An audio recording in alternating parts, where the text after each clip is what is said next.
Michée, chapitre 1.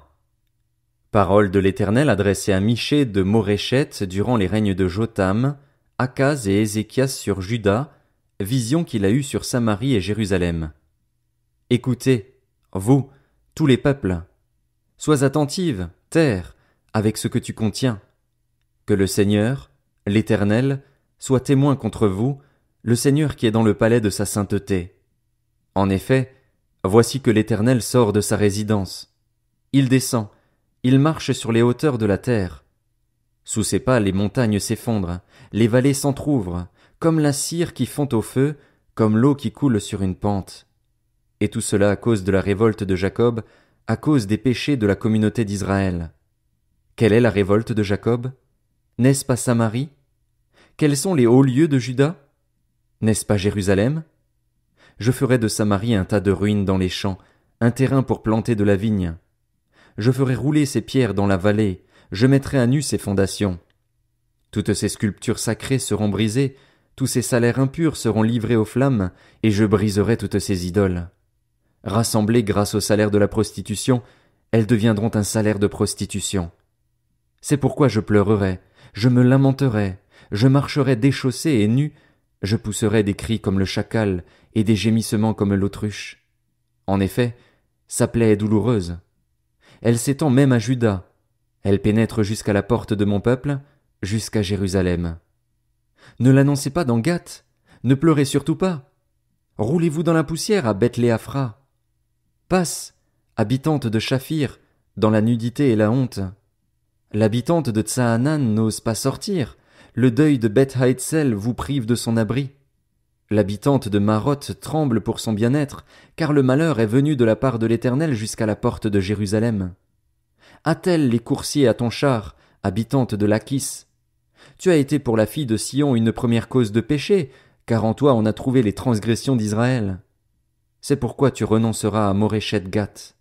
Les maisons d'Akzib seront une source trompeuse pour les rois d'Israël. Je t'amènerai un nouveau maître, habitante de Marécha. La gloire d'Israël s'en ira jusqu'à Adulam. Rase-toi, coupe ta chevelure à cause de tes enfants chéris. Rends-toi chauve comme le vautour, car ils s'en vont en exil loin de toi. Michée, chapitre 2. Malheur à ceux qui projettent l'injustice et qui forgent le mal dans leur lit. Au point du jour ils le réalisent, quand ils ont le pouvoir en main. Ils convoitent des champs, et ils s'en emparent, des maisons, et ils les prennent. Ils traitent avec violence le maître et sa maison, l'homme et son héritage. C'est pourquoi, voici ce que dit l'Éternel.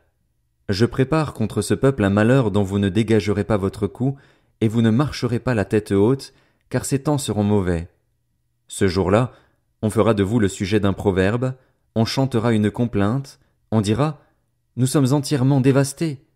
Il donne à d'autres la part de mon peuple. Comment? Il me l'enlève. Il distribue nos champs à l'ennemi. » C'est pourquoi tu n'auras personne pour te mesurer une part du pays dans l'assemblée de l'Éternel. Ne discourez pas. Discourt-il? On ne discourra pas de telles choses. La honte n'en finit pas. Qu'est-il dit, famille de Jacob? L'Éternel serait-il impatient? Est-ce sa manière d'agir?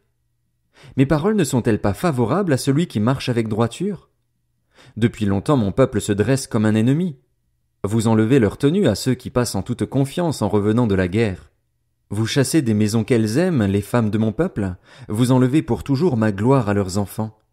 Levez-vous, marchez, car ce n'est pas ici un lieu de repos. À cause de vos souillures, il y aura des douleurs violentes. Si un homme court après le vent et débite des mensonges, je vais te prophétiser sur le vin, sur les boissons fortes. Il sera pour ce peuple un prophète. Je te rassemblerai tout entier, Jacob, je rassemblerai les restes d'Israël, je les réunirai comme les brebis d'une bergerie, comme le troupeau dans son pâturage. Il y aura une foule bruyante. Celui qui fait la brèche montera devant eux. Ils feront la brèche, franchiront la porte et sortiront par là. Leur roi marchera devant eux, l'Éternel sera à leur tête. Michée, chapitre 3. Je dis, écoutez, chef de Jacob et prince de la communauté d'Israël, n'est-ce pas à vous de connaître le droit? Vous détestez le bien et vous aimez le mal. Vous arrachez leur peau et la chair qui couvre leurs os. Ils mangent la chair de mon peuple, lui arrachent la peau et lui brisent les os. Ils le mettent en pièces comme ce qu'on cuit dans un pot, comme de la viande dans une marmite. Alors ils crieront vers l'Éternel, mais il ne leur répondra pas.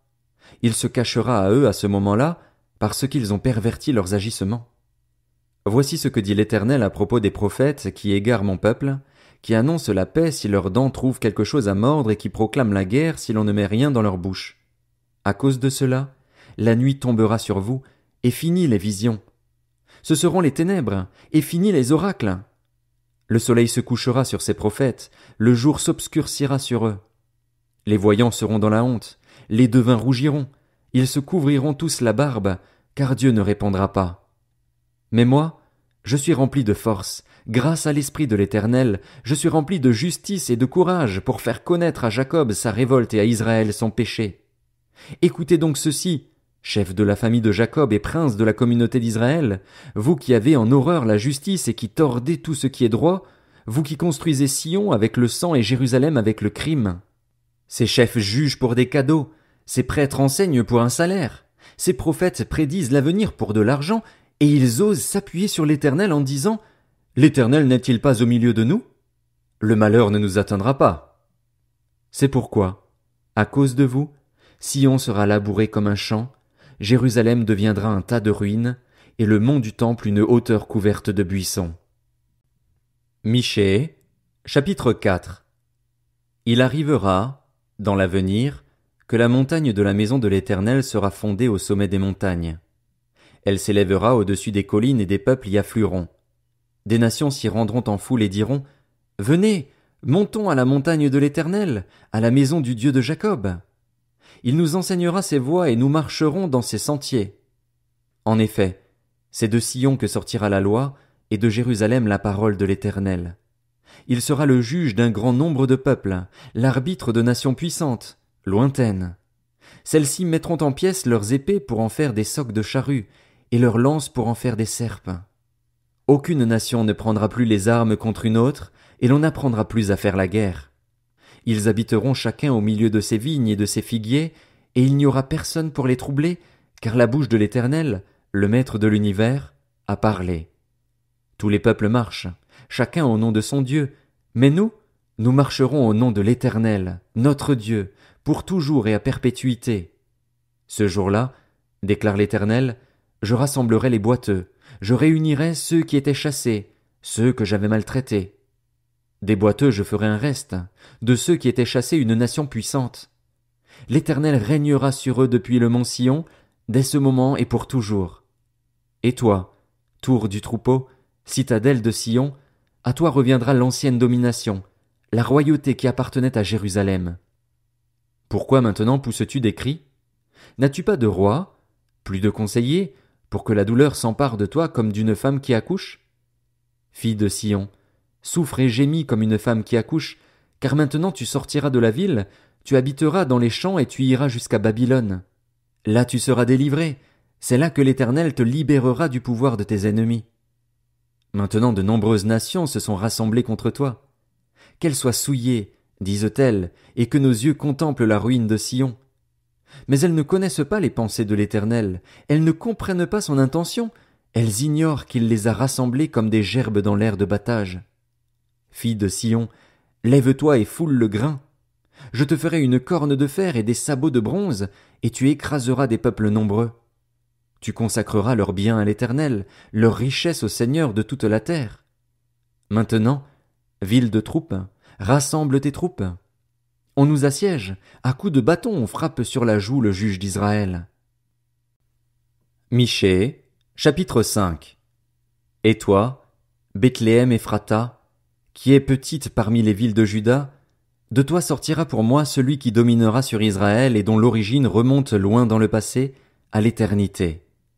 C'est pourquoi il livrera son peuple jusqu'au moment où accouchera celle qui doit accoucher, et le reste de ses frères reviendra auprès des Israélites. Il se présentera et les conduira avec la force de l'Éternel, avec la majesté du nom de l'Éternel, son Dieu, et ils auront une habitation assurée, car sa grandeur sera reconnue jusqu'aux extrémités de la terre. C'est lui qui ramènera la paix. Lorsque l'Assyrien viendra dans notre pays et qu'il pénétrera dans nos palais, nous enverrons contre lui 7 bergers et 8 princes du peuple.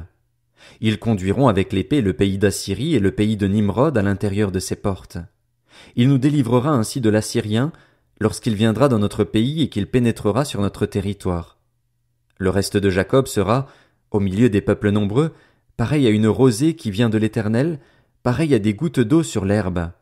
Elles ne comptent pas sur l'homme, elles ne dépendent pas des humains. Le reste de Jacob sera parmi les nations, au milieu des peuples nombreux, pareil à un lion parmi les bêtes de la forêt, pareil à un lionceau parmi les troupeaux de brebis. Lorsqu'il passe, il piétine et déchire 100 personnes pour délivrer ses victimes. Que ta main se lève sur tes adversaires, et que tous tes ennemis soient supprimés. Ce jour-là, déclare l'Éternel, je supprimerai du milieu de toi tes chevaux et je détruirai tes chars. Je supprimerai les villes de ton pays et je renverserai toutes tes forteresses. Je supprimerai de chez toi la magie et tu n'auras plus de devin. Je supprimerai du milieu de toi tes idoles et tes statues, et tu ne te prosterneras plus devant ceux que tes mains ont fabriqués. J'arracherai du milieu de toi tes poteaux sacrés et je détruirai tes villes. J'exercerai ma vengeance avec colère, avec fureur, contre les nations qui n'ont pas écouté. Michée, chapitre 6. Écoutez donc ce que dit l'Éternel. Lève-toi, plaide devant les montagnes et que les collines entendent ta voix. Écoutez le procès de l'Éternel, montagne, et vous, solides fondations de la terre. En effet, l'Éternel a un procès avec son peuple, il veut plaider contre Israël. Mon peuple, que t'ai-je fait? En quoi t'ai-je fatigué? Réponds-moi. En effet, je t'ai fait sortir d'Égypte, je t'ai délivré de la maison d'esclavage, et j'ai envoyé devant toi Moïse, Aaron et Myriam. Mon peuple, rappelle-toi ce que projetait Balak, roi de Moab, et ce que lui a répondu Balaam, fils de Béor. Rappelle-toi le chemin de Sittim à Gilgal, afin de reconnaître les bienfaits de l'Éternel. Avec quoi me présenterai-je devant l'Éternel pour m'humilier devant le Dieu Très-Haut? Me présenterai-je avec des holocaustes, avec des veaux d'un an? L'Éternel acceptera-t-il des milliers de béliers, des quantités de torrents d'huile? Donnerai-je mon fils aîné pour ma révolte, mon enfant pour mon propre péché? On t'a fait connaître, homme, ce qui est bien et ce que l'Éternel demande de toi. C'est que tu mettes en pratique le droit, que tu aimes la bonté et que tu marches humblement avec ton Dieu. L'Éternel interpelle la ville, et celui qui est sage craindra ton nom. Écoutez la menace et celui qui l'envoie. Y a-t-il encore dans la maison du méchant des trésors mal acquis et une mesure trop petite et maudite? Est-on pur avec des balances fausses et avec de faux poids dans le sac? Ces riches sont pleins de violence, ces habitants profèrent le mensonge, et leur langue n'est que tromperie dans leur bouche. C'est pourquoi je te frapperai par la souffrance, je te dévasterai à cause de tes péchés. Tu mangeras sans te rassasier, et la faim régnera chez toi. Tu feras des réserves, mais tu ne les sauveras pas, et ce que tu sauveras, je le livrerai à l'épée. Tu sèmeras, mais tu ne moissonneras pas. Tu presseras l'olive, mais tu ne te parfumeras pas d'huile. Tu feras couler le jus de raisin, mais tu ne boiras pas de vin. On respecte les coutumes d'Omri et toute la manière d'agir de la famille d'Akab. Vous marcherez d'après leurs conseils. C'est pourquoi je te livrerai à la destruction. Je ferai de tes habitants un sujet de moquerie, et vous supporterez le déshonneur de mon peuple. Michée, chapitre 7. Malheur à moi, car je suis comme à la récolte des fruits, comme au grappillage après la vendange. Il n'y a pas de grappe à manger, pas une de ces figues est précoce que je désire. L'homme de bien a disparu du pays, et il n'y a plus de juste parmi les hommes. Ils sont tous en embuscade pour verser le sang, chacun tente un piège à son frère. Leurs mains sont habiles à faire le mal.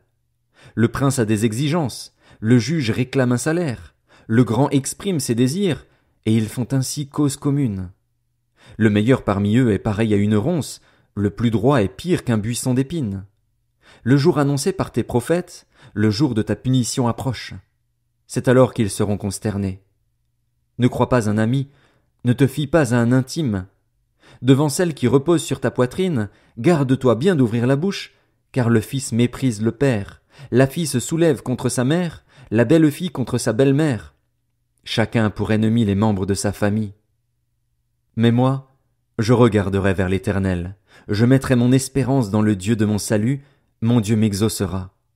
Ne te réjouis pas à mon sujet, mon ennemi, car si je suis tombé, je me relèverai. Si je suis assise dans les ténèbres, l'Éternel sera ma lumière. Je supporterai la colère de l'Éternel, puisque j'ai péché contre lui, jusqu'à ce qu'il défende ma cause et me fasse droit. Il me conduira à la lumière, et je contemplerai sa justice. Mon ennemi le verra et sera couverte de honte, elle qui me disait « Où est l'Éternel, ton Dieu ?» Mes yeux se réjouiront à sa vue. Alors elle sera piétinée comme la boue des rues. Le jour où l'on reconstruira tes murs, ce jour-là tes limites seront reculées. Ce jour-là, on viendra vers toi de la Syrie et des villes d'Égypte, de l'Égypte jusqu'au fleuve, d'une mer à l'autre et d'une montagne à l'autre. Le pays sera dévasté à cause de ses habitants, à cause du fruit de leurs agissements. Conduis ton peuple avec ta houlette, le troupeau de ton héritage qui habite solitaire dans la forêt au milieu du Carmel. Qu'il broute sur le Basan et en Galaad, comme autrefois. Comme à l'époque où tu es sorti de l'Égypte, je te ferai voir des prodiges. Les nations le verront et seront couvertes de honte, avec toute leur puissance. Elles mettront la main sur la bouche, leurs oreilles seront assourdies. Elles lécheront la poussière, comme le serpent, comme les reptiles de la terre. Elles sortiront effrayées de leur forteresse, elles trembleront devant l'Éternel, notre Dieu, elles te craindront. Quel Dieu est semblable à toi? Tu pardonnes la faute, tu oublies la révolte du reste de ton héritage. Il ne garde pas sa colère à toujours, car il prend plaisir à la bonté. Il aura encore compassion de nous, il piétinera nos fautes. Tu jetteras au fond de la mer tous leurs péchés. Tu témoigneras de la fidélité à Jacob, de la bonté à Abraham, comme tu l'as juré à nos ancêtres autrefois.